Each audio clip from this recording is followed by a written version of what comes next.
Hi, I'm Mel Pickup, Chief Executive of Bradford Teaching Hospitals, and welcome to the News Roundup from across the Trust.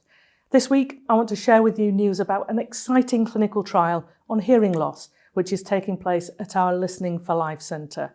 Also today, how our orthoptics team is helping stroke patients with their eyesight, and we celebrate a colleague who's been voted one of Bradford's most influential South Asians of 2021.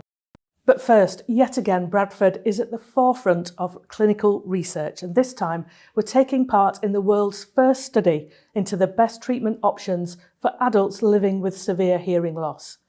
The landmark COACH study compares the cochlear implant, which is a device that turns sound into electrical signals, with the conventional hearing aid, which makes sounds louder, and could change the way patients are treated in the future. Here's consultant ENT surgeon, Professor Chris Rain, to tell us more. One of the criteria for an implant is when acoustic aids, hearing aids as you know it, no longer function. And it's this boundary, we call it a grey area between when an acoustic aid works well and when a cochlear implant comes in. The COACH study involves 9 other centres.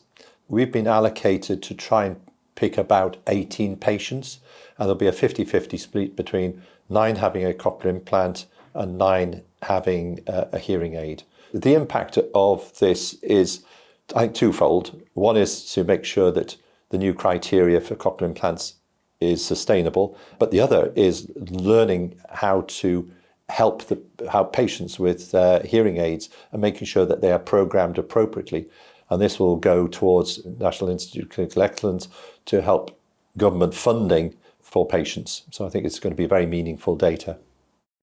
Thanks, Chris. This is a great coup for Bradford.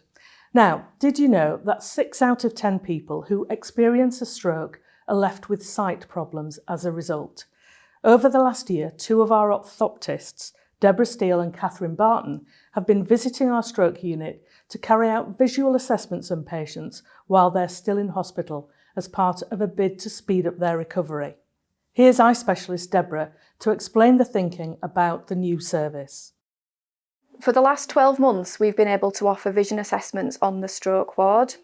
And this is really important because even though 60% of patients have a vision problem after stroke, up to 40% of those either cannot or do not report any symptoms in those early stages, making it all the more important that we're up there identifying them in a timely manner. Visual defects can range from problems with the visual field, most commonly missing 1/2 of your visual field.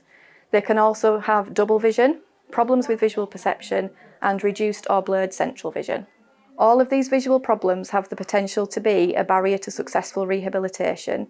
It's therefore really important that we pick up on them early so that we can factor them into a patient's rehabilitation and discharge planning. Thanks, Deborah. What a great example of innovative care. Now it's time to take a tour around the rest of the Trust to see what else has been making the news. LGBT History Month is a unique opportunity which allows the Trust to raise the profile of LGBT equality for our patients, our communities and our workforce. It really allows us to have some of them conversations around LGBT equality and wider plans across the Trust.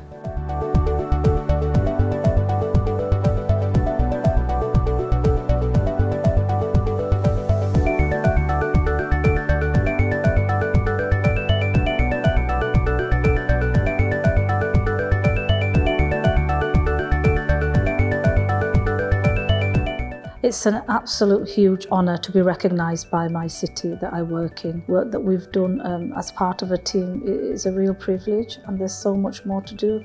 So I'm hugely grateful to the city and for those that have nominated me. Thank you. Congratulations, Rakea, truly well deserved. Finally, here at the Trust, we're always striving to find new ways to look after the health and well-being of our staff. So this week, we've been giving out more than 7,000 birch boxes to our colleagues. These contain 5 wellbeing treatments that we hope will help our staff relax and rejuvenate after a particularly testing couple of years.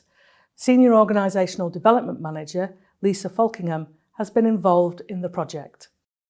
Birch boxes have been donated by Birch UK through our Bradford Hospitals charity, and they contain really nice products such as shampoos, some makeup items, lip balms and things, some sort of nice toiletries. The last 2 years working in the NHS has been really challenging and difficult for everybody, and here in Bradford it's really important for us that we create the best place to work and that people thrive in their work. And it's part of our Thrive programme that is about well-being, it's about people's development, it's about having a voice and having those rewards and recognitions so that we can create the best place to work and that everybody can thrive at work.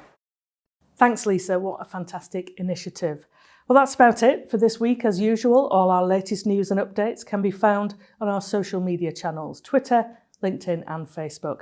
And although we know that a lot of guidelines are being relaxed in our community, please do remember that we still have restrictions in place across the Trust.